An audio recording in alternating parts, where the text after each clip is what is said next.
Happy birthday to you. Happy birthday to you. Happy birthday, dear entomopathogenic nematode. Congratulations to 100 years of acknowledgement. You've made a lot of researchers and growers very happy. Here's why. Well, I started to work on this in 2002 with another company. If myself of 2002 would be told where we would be today, I would have been really surprised.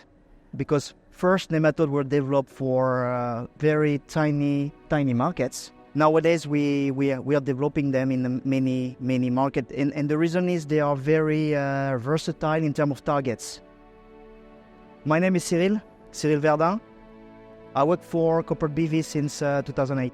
Beneficial nematodes are a tiny fraction of the big nematode group, and most of them eat bacteria or eat organic matter.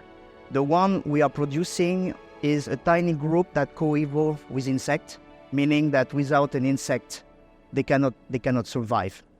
So entomopathogenic nematodes became an important player in biological control, first in greenhouse crops and the mushroom industry.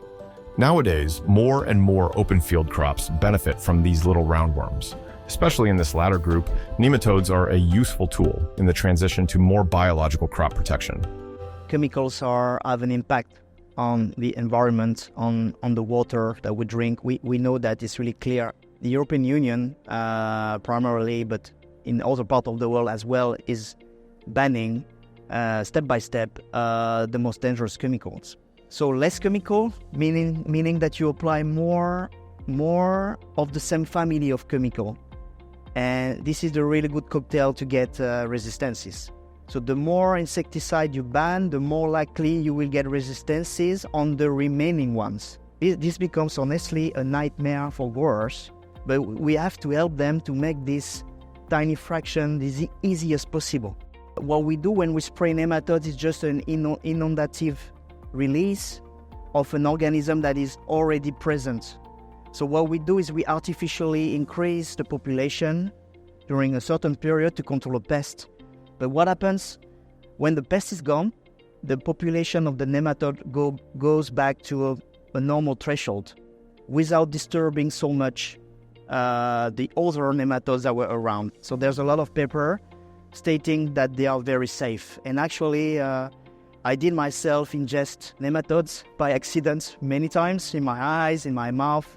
They are very safe to warm body in animals, so there's absolutely no risk for any human being or any animal in general. Growers that switch first, they are dubious, of course. We're talking about, let's imagine you never heard of microscopic worms that will kill an insect. For them, probably they picture Alien, the movie, that's a little bit the same life cycle, actually. We always get a wow effect when we show them what they are about to spray just with a microscope, because it moves, it's very active. So they really like that fact. The only limitation is when we have to explain to them the condition required. Because let's be honest, nematodes require stricter environmental condition compared to chemical. And this is where we need really to educate and explain. Since beneficial nematodes are alive creatures, they can only do their job if they survive while being sprayed. The spraying itself is not so difficult. Growers can do that with existing spraying equipment. However, nematodes need to be stored refrigerated, and they need water and a certain temperature range to prevail. In the spray solution, as well as on their destination, whether it is soil or leaves. From soil to foliar seems like a crazy idea. Nematodes are naturally found in the soil. They are soil-borne animal. With Koppert, we really worked the last 4 years into not only applying foliar, the nematodes, but also determining the right condition to make them work. We started with foliar application in the urban greens market, the tree care. We were putting nematodes on the top of a palm tree or atop of a sycamore tree. These are huge trees in Southern Europe. And the city and everybody was really amazed that they could work. But now our duty is to to help them understand how to make this work in a consistent manner. And if we manage to do that, I think nematodes could become one of the best bioinsecticide in the future. What's left to research? I feel that we opened the door, and now we are just at the beginning of an ever greater chapter. I really believe in it. Now we are going to new crops, agri-crops, open field crops, and we're going to new markets, new climates. I think we will have to work really hard in understanding how they can perform in such a diversified type of environments. I wouldn't say that nematodes are transforming the agriculture. The agriculture is transforming itself, and the nematodes is just an extra tool to help growers to go for that transition. That's, I would say, with humility, what we're doing. Some people call the nematodes the new BT. The BT is Bacillus thuringiensis. It's one of the oldest biocontrol products that was developed in the market. I think potentially it can even be larger than that. Yeah. Nematodes have the potential to become one of the key players in crop protection. To make that happen, we need to learn even more about these fascinating little creatures.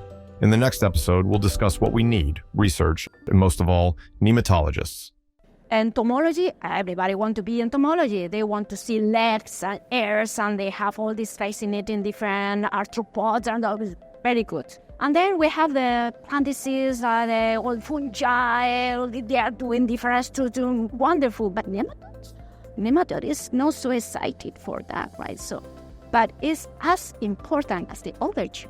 It's difficult, but still, I think more and more people is learning about those, especially the entomopathogenic nematode. People start to realize there are good models for study.